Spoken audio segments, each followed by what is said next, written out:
Let's get right to it. We're talking about the AI boom. Is this a genuine revolution, or are we staring at a massive financial bubble that's about to burst? The data has a story to tell. We're going to start with this number, 45%. A recent Bank of America survey found that nearly half of all global fund managers believe an AI bubble is the single biggest market risk for 2026. Yeah, that's a massive red flag coming from the people who actually manage the world's money. So how do we know if we're really in a bubble? Well, we're going to use a really simple but powerful framework from economist Ruchir Sharma. It gives us 4 classic signs to look for. He calls them the 4 O's. You've got overinvestment, overvaluation, over-ownership, and over-leverage. So let's just walk through the data for each one and see exactly how the current AI market is stacking up. First up is overinvestment. This is what happens when a flood of cash pours into a hot new sector before anyone's really figured out how to make a consistent profit. And right now, the analysis shows that AI and tech spending in the US has shot up at a rate that looks eerily similar to past bubbles, including the dot-com era.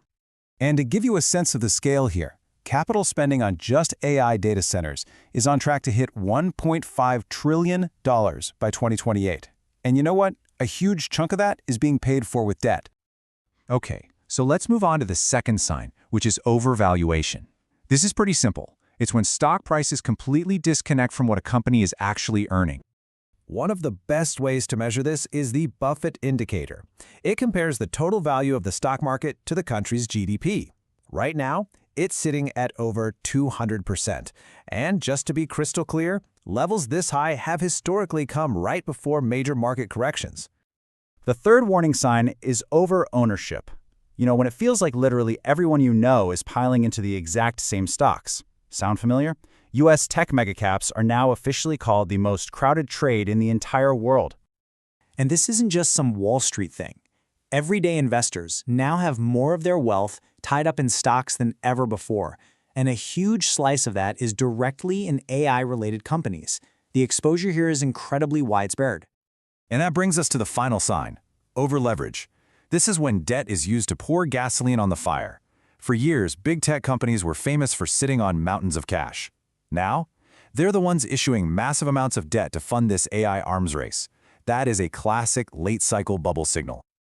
So, with all 4 of these signs flashing bright red, you have to ask yourself, haven't we seen this movie before? The comparison to the dot-com crash back in 2000 is just impossible to ignore. But, and this is important, there are some key differences.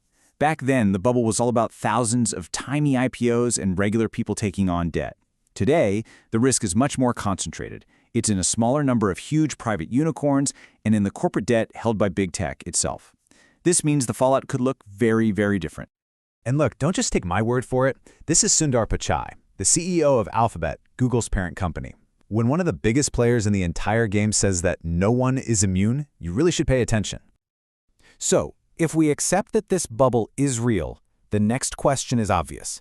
What's the pin that's going to pop it?